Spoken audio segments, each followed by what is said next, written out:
सतगुरुदेव की जय। बंदी छोड़ कबीर परमेश्वर जी की जय। बंदी छोड़ गरीबदास जी महाराज जी की जय। स्वामी रामदेवानंद जी गुरु महाराज जी की जय हो।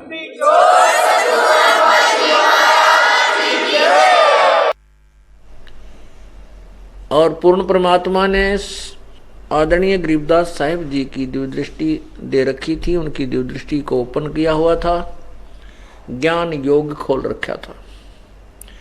उस आधार पर संत गरीबदास जी क्या बताते हैं, क्योंकि जो भी ये बोली गई वाणी है गरीबदास साहिब के सामने चलचित्र की तरह चल रही थी, सब जैसे फिल्म चलती है। उसको जो का तू आंखों देखा हाल गरीबदास जी वर्णन कर रहे हैं। दर जिंदे का रूप सैल वृंदावन कीनी, तहां मिले धर्मदास करते हैं बहुत अधीनी।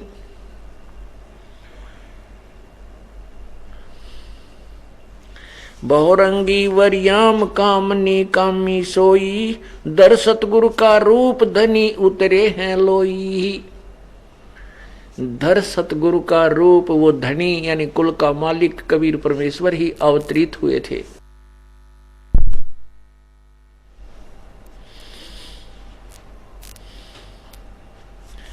परम उजागर ज्ञान ध्यान बहुरंगी बाना, तहां मिले धर्मदास आचार विचार दीवाना।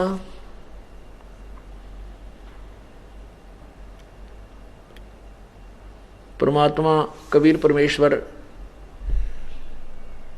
एक जिंदे महात्मा का रूप बना करके वृंदावन में धर्मदास जी जहां पर तीर्थों का भ्रमण करते हुए घूम रहे थे वहां पर मिले। और उन्होंने धर्मदास जी ने एक वैष्णव संत की वेशभूषा बना रखी थी। परमात्मा उस एक प्राणी को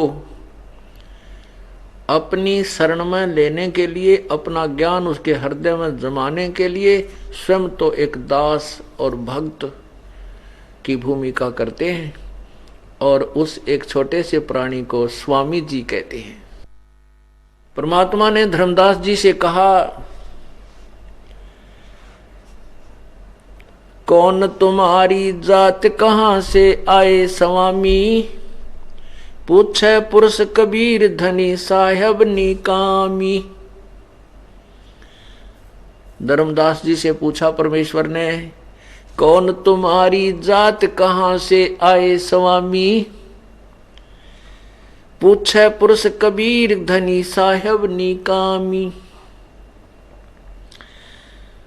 धर्मदास जी बोलते हैं, हम वैष्णव बैरागी धर्म में रहा सदा रहाई, सुधर न बैठे संग कल्प ऐसी मन माही।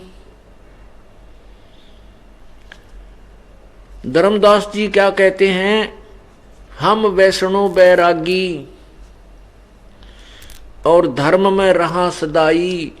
मैं वैष्णव बैरागी संत हूं और सदा धर्म में धार्मिक क्रियाओं में संलग्न रहता हूं। और फिर क्या बोलते हैं आगे धर्मदास, सुन जिंदा मम ज्ञान को अधिक आचार विचार, अमरी करनी जो करे वो उतरे भव जल पार। देख धर्मदास कहता है, ए जिंदा महात्मा, हम जो क्रिया बतावा ना, जो हम भक्ति विधि बतावें, जो कोई कर ले उसका बेड़ा पार हो जाएगा। पुण्यात्माओं,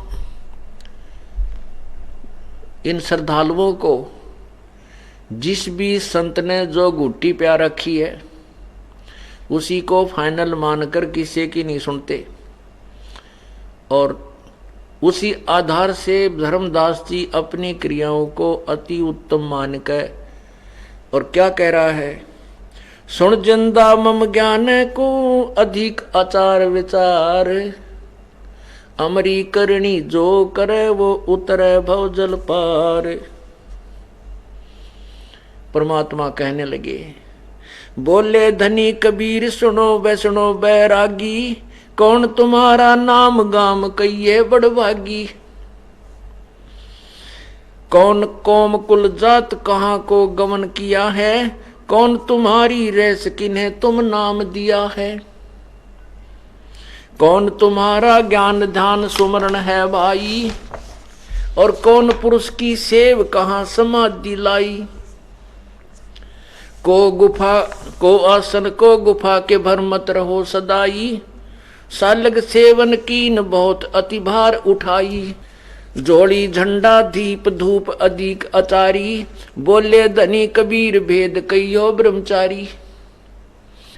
क्या पूछे परमात्मा कि हे स्वामी जी आप कहाँ से आए हो।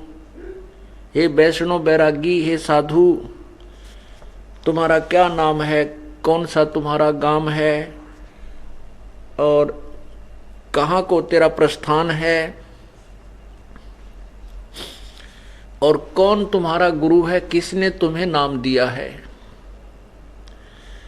और कौन तुम्हारा ज्ञान है, कौन तुम्हारा भगवान है, कहाँ समाधि लगाते हो और किसका सुमरण करते हो, किस भगवान की तुम सेवा पूजा करते हो। कहीं कोई आपका आसन आश्रम है, या गुफा में रहते हो, या रमते राम हो, घूमते फिरते रहते हो। आपने तो जोड़ी झंडा डंडा यो बहुत, और ये मूर्ति पत्थर की निरा बाहर उठा रखा है। मुझे कृपा करके हे ब्रह्मचारी अर्थात हे महात्मा जी, मुझे पूर्ण भेद बताइए। जोड़ी झंडा धूप दीप बहुत तुम अधिक आचारी, बोले धनी कबीर भेद कहियो ब्रह्मचारी। हमको पार लंघावे ही ये परम अजागर रूप, जिंदा के धर्मदास से तुम हो मुक्ति स्वरूप। परमात्मा अब उसका खूब हवा भरे हैं धर्मदास के, उसको सराह रहे हैं कि हमको पार लंघावही, हमको पार करियो हे परम उजागर रूप, अर्थात हे ज्ञानी पुरुष,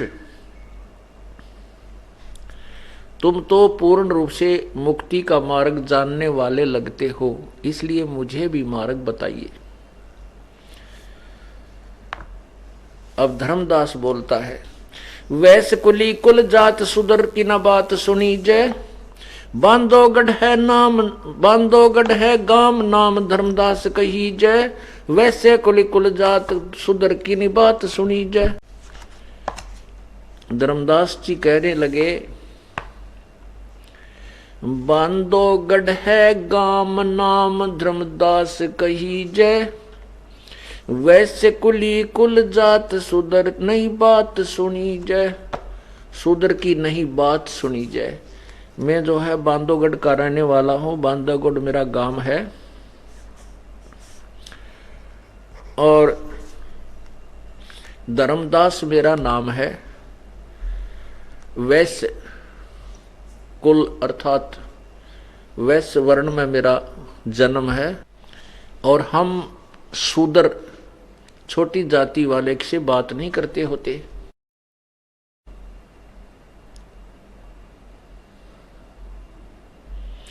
सरगुण ज्ञान स्वरूप ध्यान सालग की सेवा, मल्लाग्र छड़कंत संत सब पूजे देवा। 68 तीर्थ नान ध्यान कर कर हम आए, पूजे सालग राम तिलक गलमाल चढ़ाए। धूप दीप अधिकार आरती करें हमेशा, राम कृष्ण का जाप जपे रटत हैं शंकर शेषा। नेम धर्म से नेह स्ने दुनिया से नाही, आरुडम बैराग और की मानो नाही। कति पक्का हो रहा था, यूं कहता कि राम कृष्ण का जाप रटे हम शंकर शेषा। नेम धर्म से ने स्नेह दुनिया से नाही,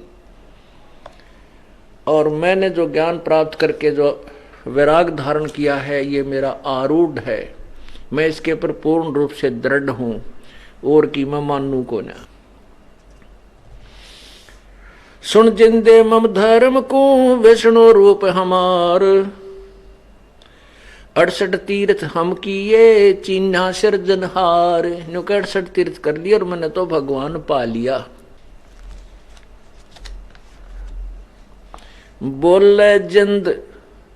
बोले जिंदा बैन कहां से सालग आए, और को 68 का धाम मुझे तत्काल बताइए। राम कृष्ण का रहे नगर वो कौन कहावे, ये जड़वंत देवता से क्यों घंट बजावे। सुने गुने नई बात धात पत्थर के स्वामी, कहां भर में धर्मदास चीन पद निज पदनी कामी। बोलत घटकट पूर्ण ब्रह्म धर्म आदुनी जाना, और चिदानंद को चीन डार ये पत्थर पाषाणा। राम कृष्ण को टो गए ये धनी एक का एक, जिंद कहे धर्मदास से बुझो ज्ञान विवेक। ज्ञान विवेक अर्थात तत्व ज्ञान। बुझो ज्ञान विवेक एक निज निश्चय आनम, दूजा दोजख जात कहाँ पूजो पाषाणम। जठ रग्नि में राख साख सुनियो धर्मदासा, तज पत्थर पाषाण छोड़िया बोधी आशा। अनंत कोट ब्रह्मांड रच सब तज रह नियारे, जिंद कहे धर्मदास को जाका करो विचारे। जाका करो विचार सकल जिन सृष्टि रचाई, वार पार नहीं कोई बोलत है सब घटमाही। अब क्या बताते हैं, परमात्मा ने कहा कि पहले तो न्यू बता, तू आप कह रहे हो कि मैंने भगवान पा लिया, वो राम कृष्ण कहाँ रहते हैं।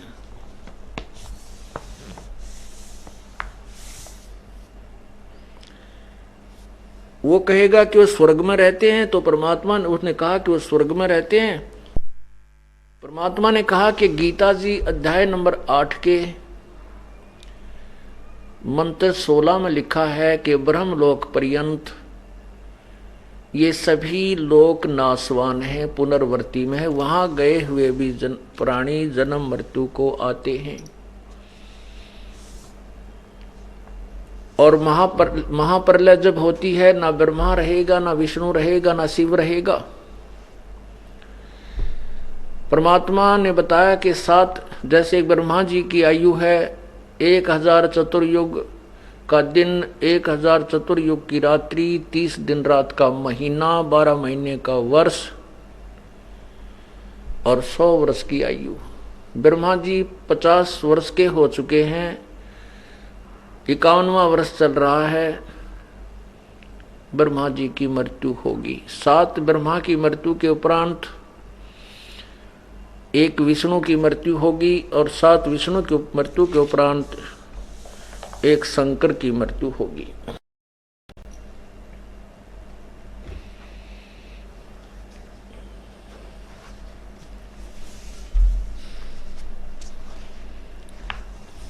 और फिर बताया कि तेरे ब्रह्मा विष्णु महेश स्वयं कहते हैं कि हम तो नाशवान हैं, हमारा जन्म मृत्यु होता है, हम अविनाशी नहीं है। तो उनके पुजारी कहाँ रहेंगे।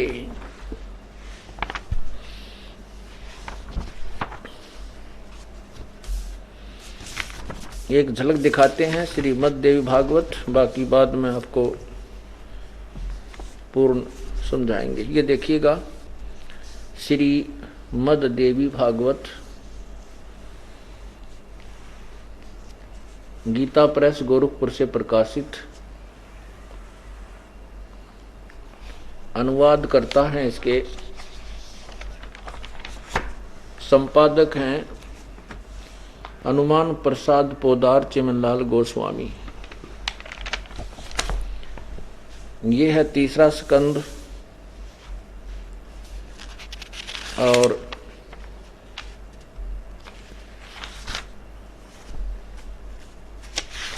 अध्याय 4 और 5 में प्रश्न नंबर 123।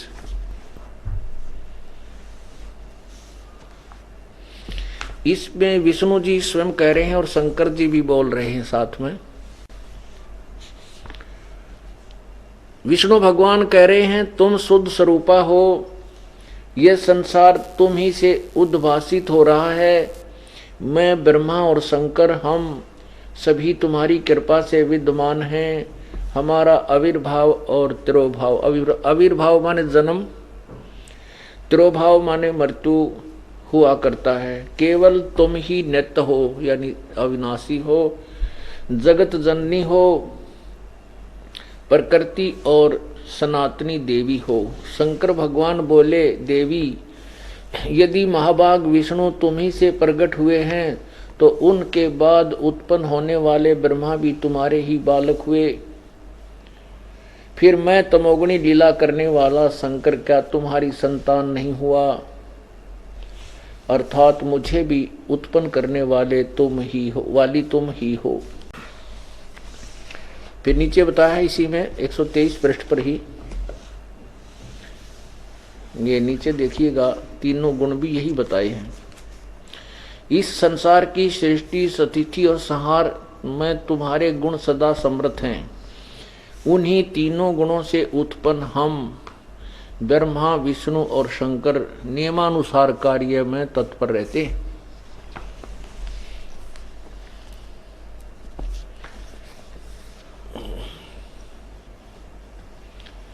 परमात्मा ने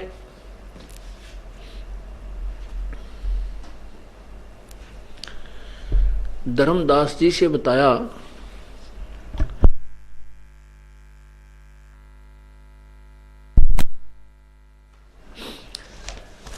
कि जिन भगवानों की तुम पूजा करते हो वो स्वयं नाशवान है, उनकी जन्म मृत्यु होती है, वे स्वयं स्वीकार करते हैं। तो तुम्हारा कहां ठिकाना होगा? फिर ये घुमा फिरा कर ये कहते हैं भगवान तो निराकार है, वो कौन है? वो तो ब्रह्म है। बस अंतिम दौड़ इनकी ब्रह्म तक है और वो ब्रह्म लोक में रहता है। और फिर कहते वो निराकार है, उनका पुजारी ब्रह्म लोक में पहुंच जाता है।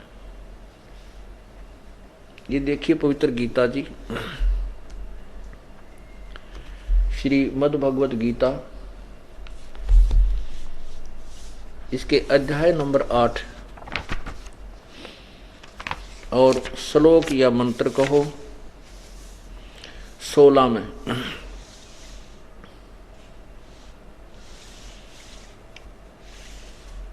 हे अर्जुन, ब्रह्मलोक पर्यंत यानी ब्रह्मलोक तक सब लोक पुनरावर्ती में हैं, पुनरावर्ती हैं, परंतु हे कुंती पुत्र, मुझको प्राप्त होकर पुनर्जन्म नहीं होता।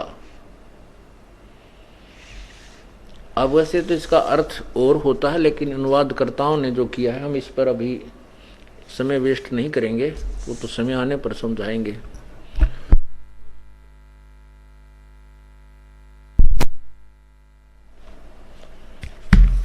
ये ब्रह्मलोक क्या है ये देखिएगा। ये एक ब्रह्मांड है,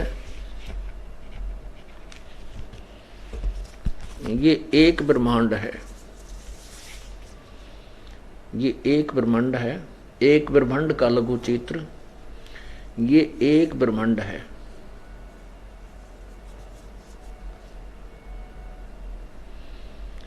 इस ब्रह्मांड में ये पृथ्वी लोक है, ये पृथ्वी लोक है, ये स्वर्ग लोक है, कोमन स्वर्ग। ये स्वर्ग के राजा इंद्र का द्वीप है, साथ ही इसके लगता हुआ ही थोड़ा दूरी बना दिया है। और नीचे ये पाताल लोक है, ये वाला। इस पाताल लोक पर, इस पृथ्वी लोक पर और इस स्वर्ग लोक पर ये ब्रह्मा, विष्णु और शिव जी, इन तीनों का अधिपत्य है। जो विष्णु शंकर जी की सेवा का पूजा करते हैं वो शंकर जी के लोक में चले जाते हैं, इस द्वीप में। जो विष्णु के उपासक हैं वो विष्णु लोक में चले जाते हैं, ब्रह्मा के पुजारी ब्रह्मा के लोक में, और जो अन्य साधना उपासना करते हैं, धर्म आदि करते हैं, वो कोमन स्वर्ग में चले जाते हैं।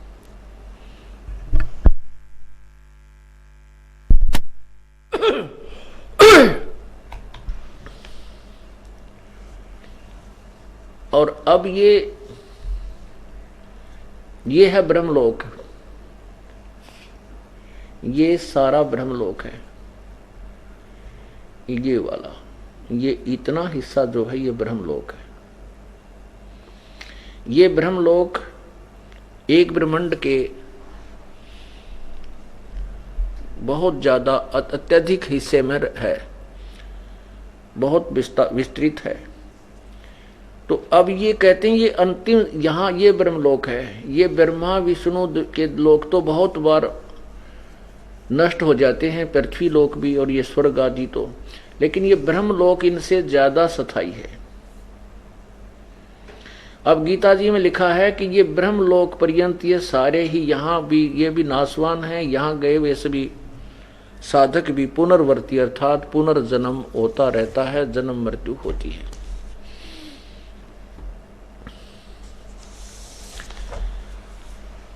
परमात्मा ने उन्हें बताया, धर्मदास को बताया कि तुम जो साधना करते हो, प्रथम तो ये ब्रह्मा विष्णु महेश की कर रहे हो, जैसा कि आज सुबह के सत्संग में सुनाया गया था कि तीनों गुणों रजगुण ब्रह्मा, सतगुण विष्णु, तमगुण शिव जी की पूजा करने वाले, साधना करने वाले, इन्हीं के ऊपर आधारित आरूढ़ हो जाते हैं, जो कोई और बात और किसी की बात को नहीं मानते और ज्ञान को सुनने को तैयार नहीं। इस त्रिगुणमयी माया के द्वारा जिनका ज्ञान हरा जा चुका है, राक्षस स्वभाव को धारण किए हुए मनुष्यों में नीच दुष्कर्म करने वाले मूर्ख, गीता ज्ञानदाता कहता है ब्रह्म कि मेरी पूजा नहीं करते। दोनों की वार्ता चल रही है।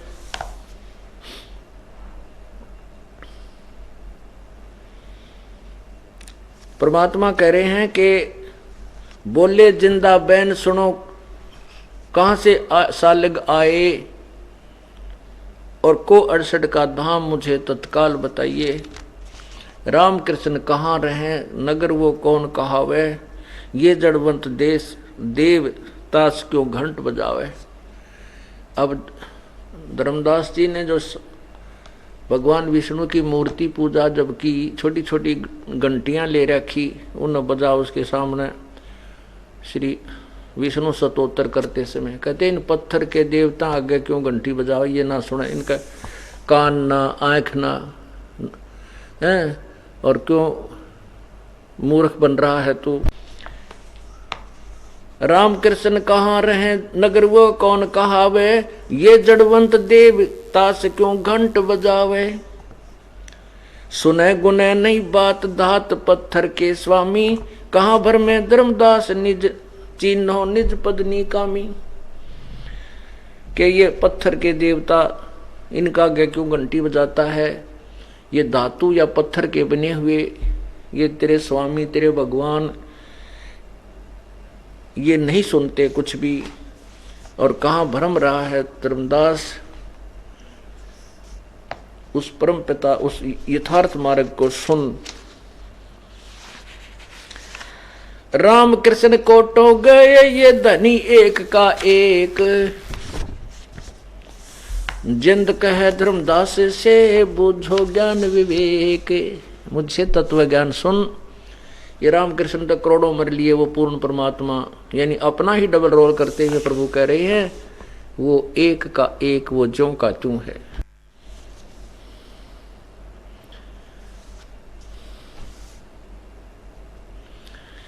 जठरग्नि में राख साख सुनो धर्मदासा, ये तज पत्थर पाषाण छोड़िया बोधी आशा। जिस परम पिता ने तेरे को मां के गर्भ में जठरग्नि में वहां भी तेरी रक्षा की, अब भी तेरा साथी तेरे पीछे पीछे घूम रहा है। इन पत्थर के देवताओं ने छोड़ दे इस बोधी आशा। ये जो आप आशा लगाए हुए हो, आपकी जो चाह है स्वर्ग तक जाने की, ब्रह्मा विष्णु महेश की पूजा करके उनके लोक में चले जाने की, ये कमजोर चाह वो बोधी आशा छोड़ दे, त्याग दे। बोले धर्मदास सुनो जिंदे मम बाणी, कौन तुम्हारी जात कहां से आए प्राणी। ओए होए, देखो हम कितने तुच्छ हैं। परमात्मा तो उस जीव को स्वामी कह रहा है और वो नकली स्वामी बनकर ज्ञान ध्यान एक अन्य का को नहीं, ना ज्ञान ना कोई भक्ति, और वो उस परमात्मा को कहता है ए जीव तू कहां से आया और तेरी कौन जाति है। ये अचरज की बात कही ते मोसे लीला, नामा के पिया दूध पत्थर से करी करीला। नरसीला नित नाच पत्थर के आगे रहते, और जाकी हुंडी झाल सावल जो सा कहते।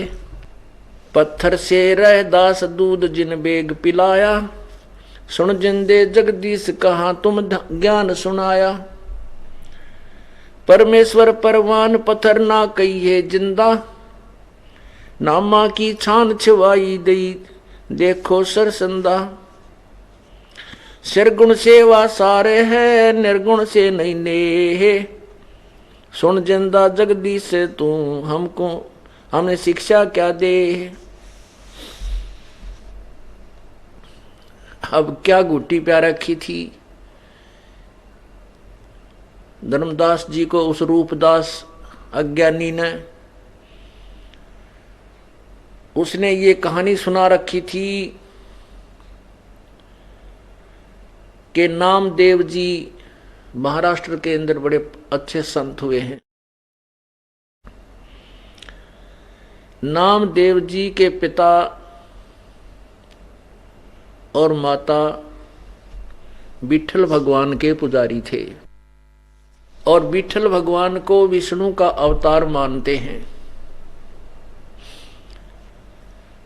नामदेव जी 8-10 वर्ष के बालक थे। माता पिता को किसी कामवश किसी रिश्तेदारी में जाना पड़ा। जाते समय अपने पुत्र नामदेव को घर पर छोड़ के चले गए और कहा बेटा विठल भगवान को दूध पिलाकर दूध का भोग लगाकर पीछे आहार करना।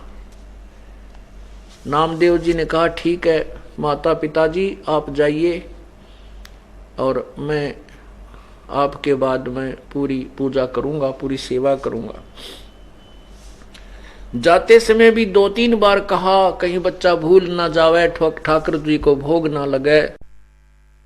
जाते समय भी कहा रे बेटा ध्यान सुन ले, कहीं ठाकुर जी को भोग ना लगावे। और बच्चे को माता पिता धमका भी देते हैं, करड़ा सख्ती से भी पेश आते हैं। कहा बेटा देख ले कहीं भगवान को भोग ना लगे तो ठीक नहीं रहेगी, परमात्मा रुष्ट हो जाएगा अपने से, बहुत आपत्तियां आ जाएंगी। नामदेव जी को और दृढ़ चिंता बन गई, अधिक चिंता बन गई कि माता पिता ने कहा है तो भोग अवश्य लगाऊंगा। तो माता पिता तो क्या करते थे, जैसे पत्थर की मूर्ति रखी हुई थी, दूध का नहा धो के दूध का कटोरा भर के भगवान की मूर्ति के सामने रख देते थे, आगे पर्दा लगा देते थे और कुछ देर के बाद उसको उठा करके शेष दूध में मिला लेते थे और फिर स्वयं उस भगवान के लगे हुए भोग को ग्रहण करते थे। नामदेव जी बच्चा था, उसने कभी ऐसी क्रिया की नहीं थी, ना उसको मालूम था।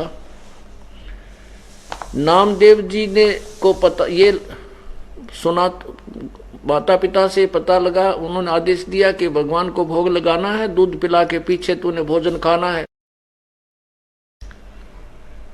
तो लड़के ने सुबह स्नान करके और विठल भगवान की मूर्ति के सामने कटोरा दूध का भर के रख दिया और कहा, ये भगवान भोग लगाओ,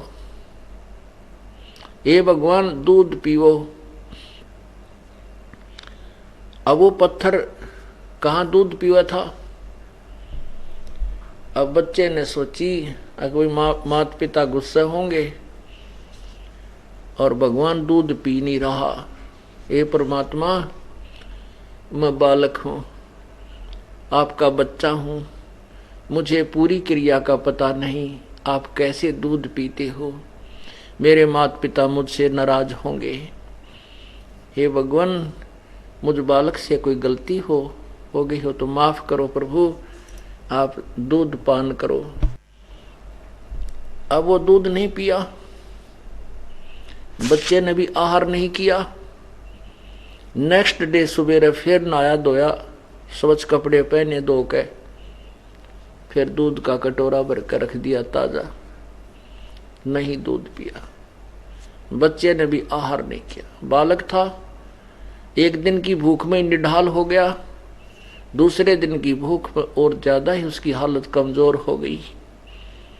तीसरे दिन उठा, फिर ऐसे ही प्रार्थना की, रोने लगा कि प्रभु मैं बालक हूँ, आपका बच्चा हूँ, मुझे पूर्ण क्रिया का पता नहीं। हे प्रभु, मेरे माता पिता नाराज होंगे, मुझे कहेंगे कि तूने भगवान को भोग नहीं लगाया। और परमात्मा, आप दूध पान नहीं करोगे, भोग नहीं लगाओगे तो आपका दास भी आहार नहीं करेगा। उस बच्चे की ऐसी निष्ठा देखा कि ये बालक मर जाएगा, माता पिता एक हफ्ते में आवेंगे। चौथे दिन जब देखा बालक पर उठा भी नहीं जा रहा है, ऐसे बड़ी मुश्किल से वहां तक पहुंचा है और ऐसे बैठ गया है, उसी समय परमात्मा उस पत्थर के अंदर प्रकट हुए, हाथ से कटोरा उठाया और दूध को पी लिया। नामदेव की खुशी का ठिकाना नहीं रहा। फिर स्वयं भी आहार किया।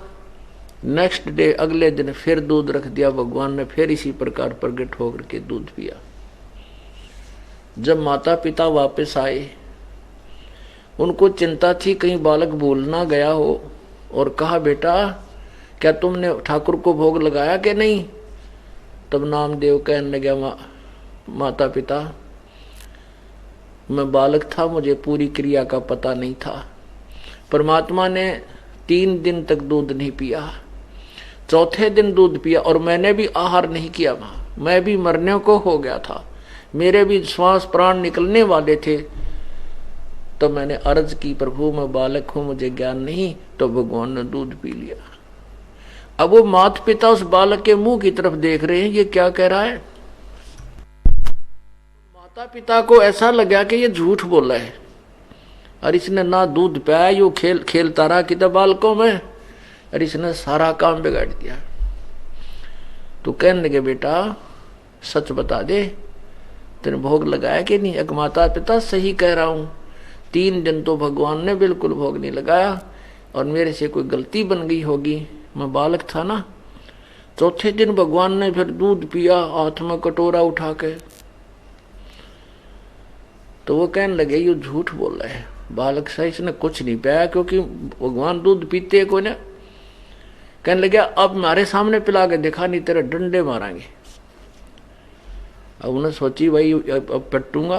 उसको मालूम था कि भगवान कहीं पीछे की तरह ना पीवे और पिटाई तो होगी। फिर हाथ जोड़ के खड़े हो गया, हे भगवान, ये भला तुम ही टालोगे मेरे सिर से। ये परमात्मा, मेरे माता पिता को विश्वास नहीं होगा, आप जल दूध पान करियो मेरे प्रभु। अब नामदेव जी ने ऐसी प्रार्थना की, दूध रख के ठाकुर की मूर्ति के सामने, माता पिता के सामने ही। ऐसे ही भगवान ने वो कटोरा उठाया और पूरे दूध के वो चढ़ पी गया, और फिर ज्यों की त्यों मूर्ति दर्शा दी।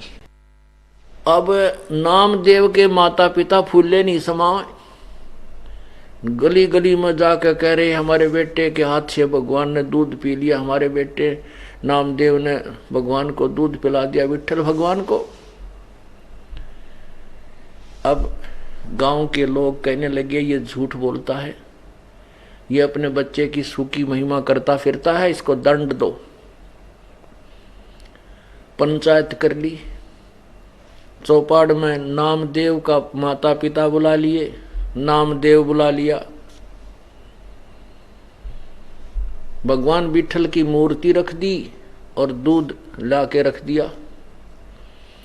तो पंचायती कहने लगे, पंच कहने लगे, यदि नामदेव ने भगवान को दूध पिलाया और भगवान ने इसका दूध पिया है तो हमारे सामने यहाँ पंचायत में दूध पिला के दिखावे, नहीं तो तुमको यहाँ से देश निकाला, नगर निकाला दे देंगे, यहाँ से बाहर निकाल देंगे।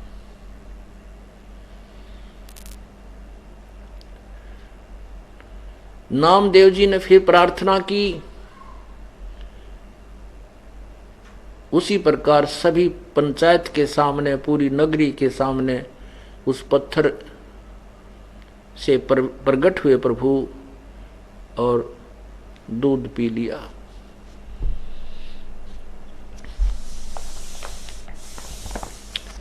पुण्यात्माओं, ये तत्व ज्ञान है। तो इतनी कथा सुना रखी थी रूपदास जी ने उस धर्मदास जी को। तो उसी आधार पर धर्मदास जी कह रहा है कि ये अचरज की बात कही तै मोह से लीला, नामा का पिया दूध पत्थर से करी करीला। कि नामदेव का भी दूध पत्थर, उस पत्थर ने पिया, वो भगवान है, पत्थर नहीं है।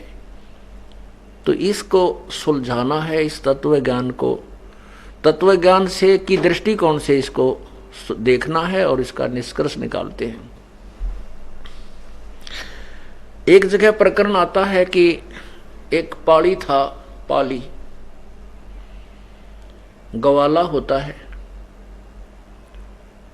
और पाली जो होता है वो बहुत दुखी हो लेता है।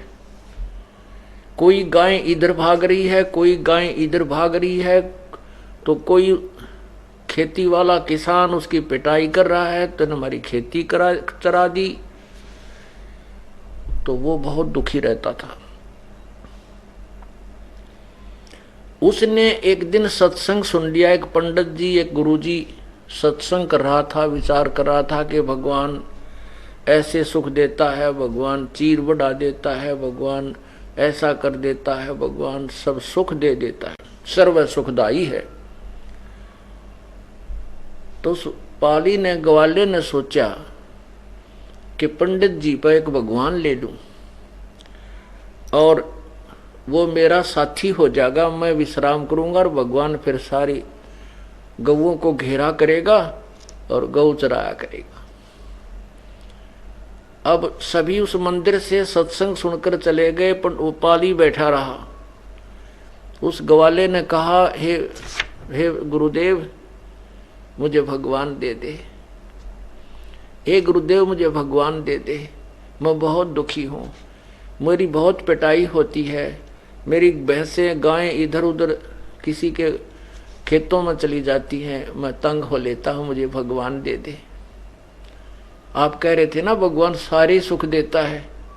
अब पंडित जी ने सोचा, अच्छा बुद्धू पिल्ला पड़ा, अब इस तक कैसे पीछा छुटाऊं, क्यों पाली तो वो भी तो ऐसा होता है ना, जे उसने सीधा मना कर दे तो वो अगले दिन डले मार के जा, उसके पत्थर मारे। तो पंडित जी ने कहा, बेटा मैं भगवान बनाऊंगा 2-4 दिन में, तो हफ्ते पीछे आइए। अच्छा गुरु जी। अब पाली ने जो दिन दिया था ब्राह्मण ने, वो दूसरे दिन पहुंच गया, गुरु जी मैंने भगवान दे दे, बहुत दुखी हो लिया। उस पंडित जी ने क्या करा, एक भैंस का सींग टूटा पड़ा था, उसके ऊपर लाल कपड़े बांध के लपेट कर, धागा लाल लपेट के और रख रखा, नारियल सा बांध गए और कहा, पाली ले बेटा ले जा, पर एक काम करिए, इस भगवान को डेली भोग लगाना है, पहले इसको खाना खिला के पीछे खाना है। ऐसा नहीं करेगा तो ये भगवान तुझे सुख नहीं देगा, ये भगवान जो है ना तुझे लाभ नहीं देगा। अब ठीक है गुरुदेव, जैसा आपकी आज्ञा होगी। अब पाली ने वहीं अपने एक जहाँ पशु बंधा करते उसके उसी पशुओं के जो स्थान था उसी में एक अलमारी थी बगैर खिड़की की, उसको साफ किया और साफ करके लीप लाप के वहां भगवान धर दिया, वो पंडित जी का दिया भैंस का सींग। अब उसको जो आहार मिलता था खाने के लिए उस पाली को, उस आहार को लेकर के उस भैंस के सींग के पास रख लिया और कहने लगा हे भगवान भोजन खा लो, हे भगवान भोजन पा लो।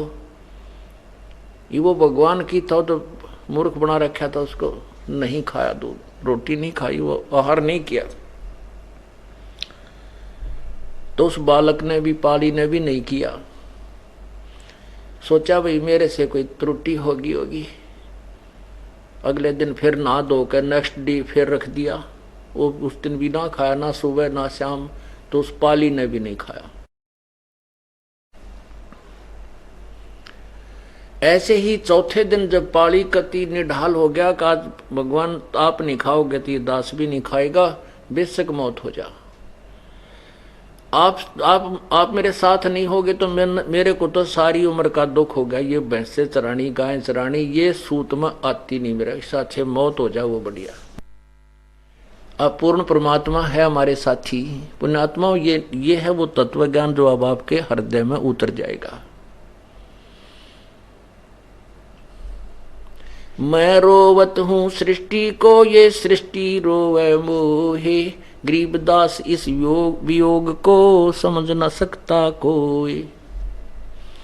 गीता जी अध्याय नंबर 15 के श्लोक 16 और 17 में स्पष्ट किया है कि इस संसार में दो भगवान हैं, एक क्षर पुरुष ये ब्रह्म काल, एक अक्षर पुरुष ये परब्रह्म, और इन दोनों के लोकों में ये प्राणी सब नाशवान है, ये स्वयं भी नाशवान है, केवल जीवात्मा अमर है। 17वें श्लोक में कहा है कि उत्तम पुरुष है तू अन्य परमात्मा इति उदाहरते। उत्तम पुरुष यानी वास्तव में पुरुषोत्तम कोई उत्तम भगवान तो इन दोनों से भी न्यारा है जिसको परमात्मा कहा जाता है। और यह लोकत्रयम अविश्य विभर्ति अवय ईश्वर है, जो तीनों लोकों में प्रवेश करके सबका धारण पोषण करता है, सबके किए कर्म का फल भी वही देता है, और निमित्त किसी जो जिसका पुजारी है निमित्त उसी को बना देता है। ये कबीर परमात्मा भगवान भक्ति की आस्था प्राणी में बनाए रखने के लिए जो भी जिस भी रूप में किसी देव को पूज रहा है, वो वर्तमान की पूजा तो उसकी एक अन्य की नहीं, एक नए पैसे की नहीं होती, लेकिन उसके पूर्व जन्म के जो पुण्य और भक्ति जो कभी परमात्मा के चरणों में उसने की हुई है, उसी के आधार से वो परमात्मा उस प्यारी आत्मा के प्राणों की रक्षा करने के लिए स्वयं ही कबीर देव प्रकट होते हैं।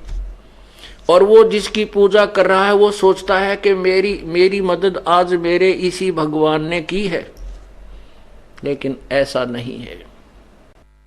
तो ये जो पाली था ये पूर्व जन्म का ग्वाला था, पूर्व जन्म का कोई पुण्यकर्मी प्रभु का कबीर परमेश्वर का बच्चा था। अब वो शास्त्र विरुद्ध साधना उस अनाड़ी पंडित ने गुरु ने पकड़ा दी और उस बच्चे की जान जाने को ही तो परमात्मा स्वयं प्रकट हुए और सामने बैठ कर दूध पी करके अंतर्ध्यान हो गए। खाना खाया अंतर्ध्यान नहीं हुए, खाना खाया और बोले बच्चा बोल के बात है मैं बहुत बड़ा हो गया हूं। वो भैंस का सींग था वो खत्म कर दिया परमात्मा ने, अंतर्ध्यान कर दिया और स्वयं साकार रूप जो भी उनका स्वरूप है एक व्यक्ति रूप में प्रकट होकर वो खाना खाया और बच्चे को खिला दिया और कहने लगे भगवान बोल बच्चा अब क्या काम है तेरा। कि भगवान मेरे साथ हो ले, और बहुत दुखी होता हूं मैं, और मेरे पशुओं को घेरना तू। अच्छा बेटा कोई बात नहीं, चल। अब लेकर पशुओं को चला गया। अब एक लाठी पकड़ा दी पाली ने भगवान को, अपना लठ। अब कोई भी गाय भैंस इधर उधर जाती है किसी की खेती में, तो परमात्मा 1 सेकंड में उसके आगे खड़ा, लठ लिए खड़ा दिखता है। उधर कोई जाती है तो वहां खड़ा दिखता है। अर्थात सभी क्रिया को बड़ी सुचारू रूप से करने लगा। अब उस पाड़ी ने देखा भाई भगवान के तो चाड़ा है, ये तो बहुत कमाल कर दिया इसने तो। और पाड़ी लेट गया वृक्ष के नीचे चद्दर बिछा के, अकेले भाई मौज कर दी, भगवान जी सा सुना था उसा ही पाया। अब उसने सोची चल गुरु जी की जो है धन्यवाद करके आता हूं। अब वो मंदिर की तरफ चला और ब्राह्मण ने देख लिया। ब्राह्मण ने कहा गया पाड़ी, उसने सोचा कि आज यू तेरे डले मारेगा, क्योंकि वो तो भका रखा था। तो पंडित जी ने सोचे आज यू तेरे साथ झगड़ा करेगा, और इसने वह खोल के देख लिया होगा, क्योंकि उसको मना कर दिया था कि इसको खोल के नहीं देखना। तो पंडित जी अपना करड़ा हाथ दिल करे बैठा था, कह देखिए कहेगा 2 गाल देकर चला जाएगा, और क्या करेगा ये। जब चरणों में प्रणाम किया और कहा हे गुरु जी, भगवान जो है ना, भगवान ने 3 दिन रोटी नहीं खाई, और मैंने भी नहीं खाई, और चौथे दिन तो मेरे प्राण निकलने को हो गए। पता नहीं मेरे से क्या गलती बनी, पता नहीं क्या मुझे भगवान को भोग नहीं लगाना आया। चौथे दिन भगवान प्रगट हो गए, बड़े हो गए वो तो, पूरे आदमी के मनुष्य जितने। वो पंडित जी देखे उसके मुंह का, नहीं यो आज भांग पी का तो नहीं आया है, क्या बोल रहा है। और भगवान ना पूरा सही काम कर रहे हैं, पूरा सुख दे दिया मेरे तथा। सारे पशुओं को घेर लेता है। मैं थोड़ी देर देखा कि कहीं ये गड़बड़ तो नहीं कर देगा पिटाई वो मेरी, तो भगवान तो बहुत ही अच्छी तरह पशुओं को घेरता है। अब पंडित जी ने सोची कि भाई वो बालक है, झूठ भी ना बोलता, इसकी बात कुछ ऐसी लग रही है, बोली भाली झूठ तो नहीं बोल रहा। कहने लगे बच्चा वो भगवान कहाँ है कि चाल दिखाऊं खेत में, वहां देख वो वहां मेरे पशुओं को घेर रहा है, अब चल मुझे दिखा। वहां जाकर देखा पंडित जी ने तो लठ लठ दिखा, भगवान ना दिखाई दे, क्योंकि निर्भाग आदमी को थोड़ा दिखा कर, वो तो निरा बकाया कर था, मंदिर में बैठ कर दुनिया को ठग रहा था। तो उसने तो वो लठ लठ दिखा, लाठी लाठी, भगवान दिखाई नहीं दे रहा। तो पंडित जी कहता है कि कहाँ है बेटा भगवान, कि वो दिखता नहीं, वो सामने लाठी लिए खड़ा, वो कभी लाठी इधर जाती दिखा, कभी लाठी इधर आती दिखा। पंडित जी का पसीने आ गए, क्यों तो भाई कोई प्रेत परात दिखा है, कोई जंद सिद्ध कर लिया हो गया इसका। तो कहने लगे बेटा मुझे तो दिखाई नहीं देता। अग नहीं दिखता, देख यूं खड़ा, उड़ जाकर वो तो ब्राह्मण पाड़ी तो भगवान की बाह पकड़ रहा, यूं रहा भगवान, और उसने दिखा को नहीं, उसको लाठी लाठी दिखा, और डंडा लिए भगवान खड़े थे। तब उस पाली ने कहा परमात्मा मेरे गुरुदेव को भी दर्शन दे दो। हैं तो फिर उस अनाड़ी को भी दर्शन दिए। तब परमात्मा ने उस पांडे को कहा कि नालायक क्यों दुनिया को गुमराह करता है, तू अपने कर्म बना ले। उस दिन के बाद उस पांडे ने भी बकवाद करनी छोड़ दी, और प्रभु ने उसको उपदेश दिया, उसका कल्याण करवाया। अब पुण्यात्माओं, अब यहाँ ये क्या कारण है कि ये पिछले जन्म की पुण्यात्माएं थी। जैसे टटीरी एक पक्षी था, टटीरी एक पक्षी है, और उस टटीरी पक्षी वाले जो टटीरी वाले श्रेणी का एक टटीरी थी, उसने महाभारत के युद्ध के दौरान कुरुक्षेत्र में अंडे उत्पन्न कर दिए,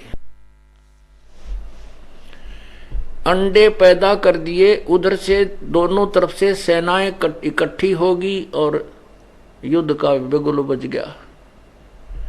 तब उस संतनी ने, उस टटेरी ने, जो पूर्व जन्म की संतनी थी, अंतरात्मा से पुकार की, हे परमात्मा मेरे अंडों की, मेरे बच्चों की रक्षा करो। इंद्र के हाथी का घंटाला टूट गया, बहुत बड़ा घंटा, 88,000 मन का बताया है, वो गिर गया वहां पर। उन अंडों के ऊपर पूरा महाभारत युद्ध समाप्त हो लिया, करोड़ों व्यक्ति मर गए, अग्निबाण चले, लेकिन वो अंडे नहीं खत्म हुए। तो वो न तो कोई पूजा वर्तमान में कर रही थी, ना कोई इष्ट न जाने थी। अंतर की पुकार व ममता बच्चों से की तरफ, उसकी आत्मा की भाषा को भगवान समझता है। उस पूर्ण परमात्मा ने ही आकर के उस टटीरी के अंडों की भी रक्षा की थी। कहते हैं, सो छल छिद्र मैं करूं अपने जन के काज, हिरण्यकशिपु जो मार दो मैं नरसिंह धर साज। तो ये जो कथाएं उनको रटा करा रखा था, रटा रखी थी कि नामदेव ने दूध पियाया, ऐसे महेश के सींग में भगवान पैदा हो गया है। और रविदास जी को भी ऐसे ही एक बार राजा ने परेशान किया था, तो उन्होंने भी पत्थर, क्योंकि पहले रविदास जी भी शास्त्र विरुद्ध साधना ही किया करते थे। परमात्मा कबीर जी के शरण में आने के बाद उन्होंने सत साधना स्वीकार की थी। तो उस राजा ने भी उनको जान से मारने के लिए धमकी दे दी थी कि या तो मेरे सामने दूध पिला के दिखा रैदास, नहीं तो तेरी गर्दन कलम कर दी जाएगी। क्योंकि रविदास जी ने भी पहले दूध पिलाया था। रविदास जी के माता पिता ने भी जब जन को यही कह दिया था कि मेरे बेटे ने पत्थर के भगवान श्री कृष्ण जी को, ठाकर जी को दूध पिला दिया। तो रविदास जी की प्रार्थना से भी दूध पत्थर ने, उस परमात्मा ने पिया था, पत्थर ने नहीं पिया था। परमात्मा प्रकट हुए, दूध पिया, अंतर्जान हो गए थे। ऐसे नरसिंह जी जो थे वो भी मूर्ति पुजारी ही थे। तो यहां कह रहे हैं कि नरसिंह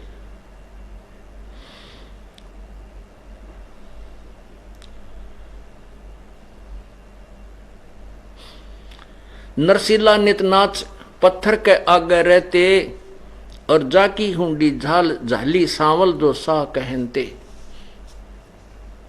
कि धर्मदास जी अपनी वो अटकल युक्त ज्ञान को सुना रहा है कि कहता है कि नरसिंह नाम के, जो नरसिम्हा नाम के सेठ थे, वो भी भगवान पत्थर की मूर्ति का आगे डांस करते थे, नाचते थे, रोते थे, उसकी पूजा करते थे। और परमात्मा ने उसकी हुंडी झाली और उसका भात भरा। तो तुम इनको पत्थर मत कह जिंदा, धर्मदास कहता है ये तो भगवान न पड़े हैं, पत्थर पत्थर नहीं है। तो पुण्यात्मा परमात्मा ने फिर उसको ये तत्व ज्ञान समझाया, बेटा ना तो उस पत्थर के भगवान ने नरसिंह की हुंडी जाली, ठीक है नरसिंह जी श्री कृष्ण पुजारी थे, लेकिन वह हुंडी भी कबीर परमात्मा ने ही ली थी, उसकी पूरी की थी। लेकिन वो ये सोचता है जो जिस भी इष्ट का पुजारी है कि मेरे इसी भगवान ने मेरे ये काम किया है। परमात्मा कहते हैं पिछले ही पुण्य से होते हैं पूर्ण हंस मुराद, के पिछले ही जो साधना पुण्य तूने किया हुआ उससे ही तेरी पूर्ण मुराद हो रही है। जब तक तू भविष्य की साधना ठीक नहीं कर रहा तब तक तेरे पूर्व जन्म की कमाई से ही तेरे काम हो रहे हैं। जैसे ये दास पहले हनुमान पुजारी था, श्री कृष्ण जी का पुजारी था, बाबा श्याम जी की पूजा परंपरागत थी, और भगवान शंकर की भी पूजा व साजली पूजा तो करते ही थे। और जो भी कोई घर में सुख होता था जैसे पास हो जाते थे कक्षा में तो जय हो बाबा श्याम जी की, जय हो भगवान कृष्ण जी की, जय हो शिव जी महाराज की, भगवान विष्णु की जय हो, उनके गुण गाया करते थे कि इन्होंने हमें पास कर दिया। फिर शादी हुई, फिर नौकरी लग गई, लड़का हुआ तो खुशी मनाई कि भगवान बाबा श्याम जी ने मौज कर दी, फिर श्री कृष्ण जी ने मौज। इन्हीं देवताओं को हम ये समझते थे कि यही हमारे काम कर रहे हैं, यही हमें लाभ दे रहे हैं, नौकरी भी इन्होंने दी है। लेकिन अब पता चला इस तत्व ज्ञान की रोशनी में कि ये तो कुछ भी करने के कोना, ये तो मासा घटे न तल बधै, विदना लिखे जो लेख, साचा सतगुरु मेट कर ऊपर मारे मेख। जैसे आपने कल शिव महापुराण में पढ़ा, युकाल भगवान कहता है ब्रह्मा और विष्णु को कि तुम अपने आप को भगवान मान बैठे हो, तुम भगवान नहीं हो, और तुमने तप किया, तुम्हारे तप के आधार से मैंने तुम्हें तो विष्णु जी को, ब्रह्मा को तो उत्पत्ति करने की का डिपार्टमेंट दिया है और विष्णु को सतिथि का, और रुद्र इसी प्रकार रुद्र और शंकर को भी मैंने अन्य विभाग दिए हैं। लेकिन अनुग्रह, किसी को अनुग्रह प्राप्त की जो है सिद्धि प्राप्त करने के तुम अधिकारी नहीं हो। अनुग्रह माने कृपा, अर्थात किसी चीज में फेरबदल करके कोई दुखी है उसको सुख कर दे, तुम नहीं कर सकते। अब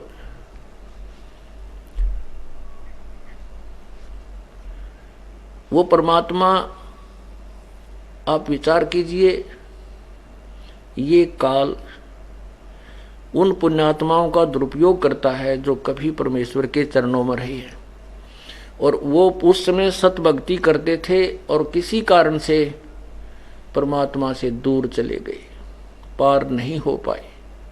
जैसे 64 लाख प्रभु के जब आज से 600 वर्ष पूर्व परमात्मा यहाँ आए थे, काशी में प्रकट हुए थे। अब उस समय उन्होंने एक लीला की थी जिस कारण से सभी उनसे दूर हट गए थे। वो इतने दयालु हैं कि हमारे पुण्य बनवा जाते हैं कि ये और ज्यादा कष्ट ना उठाएंगे, इनके अंदर भक्ति चलती आ जाएगी, और जब भक्ति युग आएगा तब इनको मैं रिचार्ज कर लूंगा। अब आपको एक श्वास का सिमरण जो सतनाम दिया जाता है उसकी बहुत कीमत है, उसकी बहुत वैल्यू है। परमात्मा कहते हैं कि सतनाम पालड़ा रंगोरी हो, और 14 लोग चढ़ाव राम रंगोरी हो, और तो ना 3 लोग पासंग धरे रंगोरी हो, तो ना तुले तलाया राम रंगोरी हो। एक श्वास का सिमरण जो सतनाम आपको दिया जाता 2 अक्षर का, जिसमें एक ओम मंत्र है और एक तत्व, जो गीता जी अध्याय नंबर 17 के श्लोक 23 में कहा है, ओम तत्सत इति निर्देश ब्रह्मणे त्रिविध समर्थ है। उस पूर्ण परमात्मा सच्चिदानंद घन परमात्मा की भक्ति के लिए ओम तत्सत इस 3 मंत्र के नाम का जाप का निर्देश है। उसमें ओम ब्रह्म का जाप है, ये तत् अन्य मंत्र है वो परब्रह्म का जाप है, और सत्य ये अन्य मंत्र है जो पूर्ण ब्रह्म का जाप है। तो उसमें एक सतनाम का सिमरण की कीमत बताई है। एक श्वास, उस श्वास से जो सिमरण किया जाता है वो कितना कीमती बन जाता है। लेकिन पूर्ण संत से लेकर के, नकली संतों से नहीं। अधिकारी के बिना कोई भी कार्य सफल नहीं होता। जैसे अपॉइंटमेंट लेटर होता है, बालक की नौकरी लगने का पत्र, उसमें 4 लाइन होती है, you are hereby appointed for the post of such and such, your salary will be such and such, और नीचे वो लिख देता है, अधिकारी साइन कर देता है, उस बच्चे को सरकारी नौकरी लग जाती है और उसको आजीवन लाभ मिल जाता है। उन्हीं 4 लाइनों को कोई टाइप करके और कोई दस्तक कर साइन कर दे और उसको कह दे ले तेरी नौकरी लग गई, तेरी भी लग गई, वो नहीं, कोई लाभ नहीं होगा। इसी प्रकार इस नाम को पूर्ण संत से प्राप्त करके ही जाप करने से लाभ होगा। और मर्यादा भंग कर दोगे तो ये नाम खंड हो जाएगा, जैसे नौकरी से निकाल दिया जाता है। तो ऐसी साधनाएं आप जी कितना सुमन करते हो? कम से कम 500, 400, 1000 श्वास के जाप तो अवश्य ही करते होगे, कम से कम। और एक श्वास की कितनी कीमत है? आप कितने धनी हो रहे हो और जरा सी मर्यादा भंग कर दी, काल के जाल में रह जाते हो। और फिर यहीं पर पुनर्जन्म होता है, तो आपकी वो कमाई परमात्मा के साथ की हुई वो अपने आप प्रकट होने लग जाती है। ऐसे लक्षण होते हैं। एक समय नामदेव जी पिछले संस्कारवश इतना भावुक हो गया, एक मंदिर में आरती हो रही थी, ब्राह्मण लोग उसमें आरती कर रहे थे, खड़ा होकर के शाम के समय घंटियां बजा रहे थे। नामदेव जी वहां से घूम आ रहे थे किसी कामवश, इतने आत्म विभोर हो गए, अपने हाथों के जूते उठा करके ऐसे घंटियां बजाते हुए, और उन पंडितों के अंदर उस 20-30 जो पंडित जी खड़े थे उनके अंदर चले गए और मूर्ति के मंदिर के गेट के सामने जाकर खड़े हो गए, ऐसे बजा रहे हैं। अब ब्राह्मण पुजारी ने देखा कि ये छोटी जाति वाला,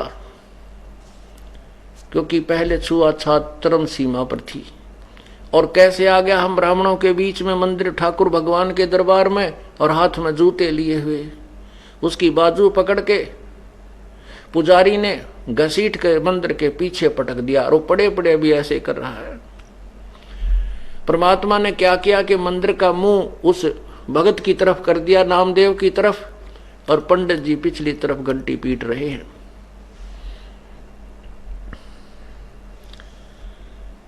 पुण्यात्माओं, यही परमात्मा कुछ समय के लिए अन्य वेश बनाकर ना जाने कहां प्रकट हो जाते हैं।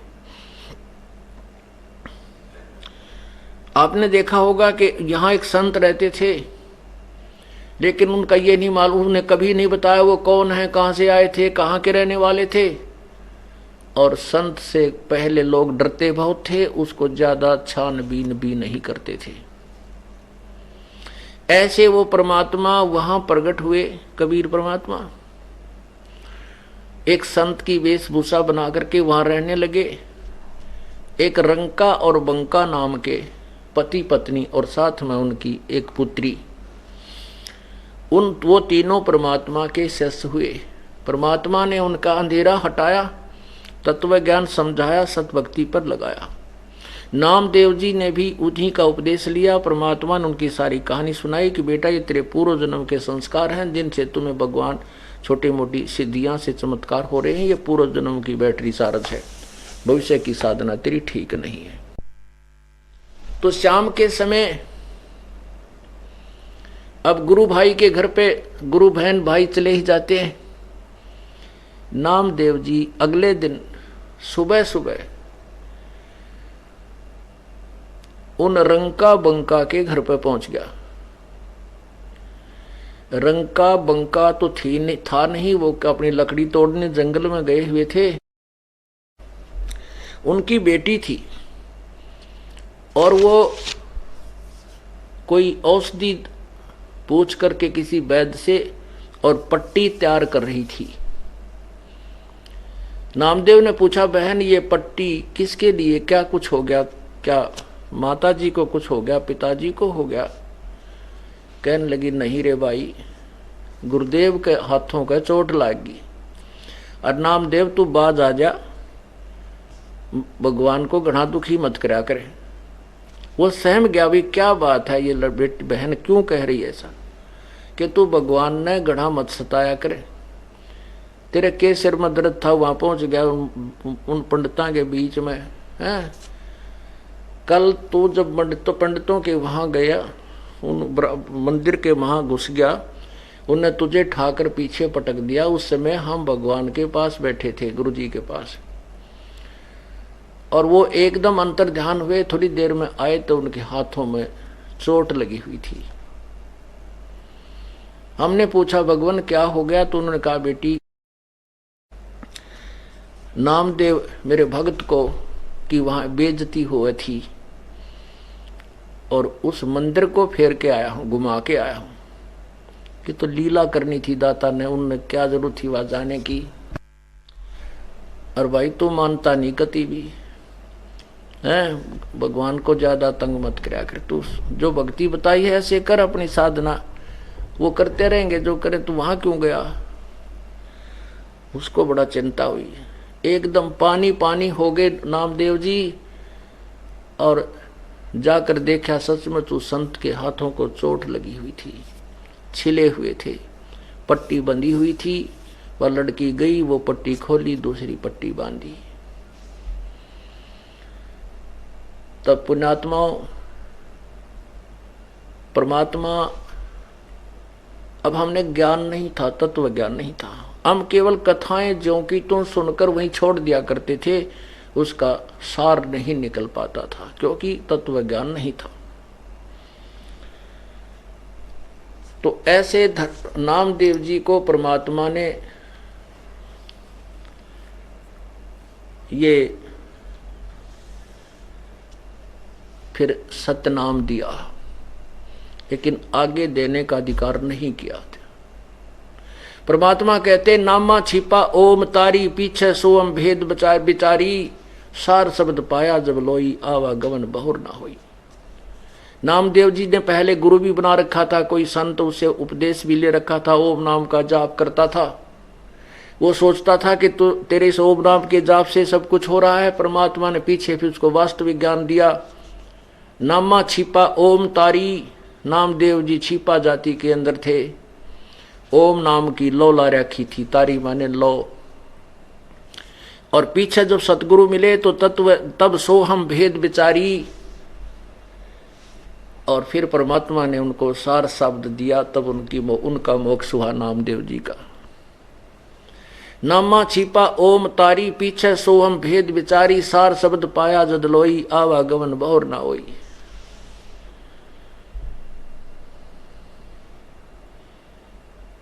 तब परमात्मा उस धर्मदास को समझा रहे हैं कि भाई तुम तो खिलौनों से खेल रहे हो, ना सिर का पता ना पैर का, ये कथा कथा गोट रखी तुमने। अब नाम इस तत्व ज्ञान के सामने सारे दिमाग की नस नस खुल जाती है। धर्मदास एकदम सुन्न हो जाता है कि ये महात्मा जी बात तो सारी काटे की कह रहा है। सत साही